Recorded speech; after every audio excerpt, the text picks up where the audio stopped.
In a quiet village between vast fields, an old farmer named Ravi watched the land around him turn barren. Once, the soil had been rich and dark, feeding his crops and ensuring prosperity.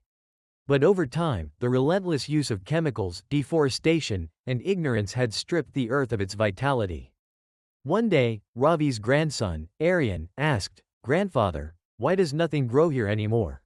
Ravi sighed and took a handful of dry, cracked soil.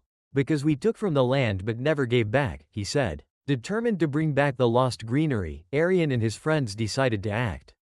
They began planting trees, covering the soil with natural compost, and teaching others about the importance of organic farming.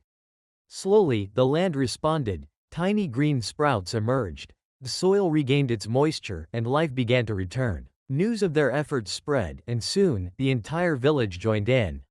They stopped using harmful pesticides, planted cover crops to enrich the soil, and educated neighboring villages.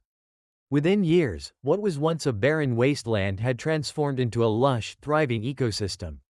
Standing amidst the green fields, Ravi smiled at Aryan. "You have saved the soil, and in doing so, saved our future." Moral: protecting the soil is protecting life itself. Without healthy soil, there is no food, no water, and no future. But with care and dedication, even the most barren land can thrive again.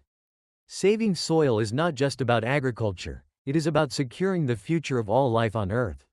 Aryan's determination serves as an inspiring reminder that change begins with small actions, and when people come together for a cause, they can heal the Earth for future generations. Join the soil movement, plant trees, reduce chemical use, and educate others about soil conservation.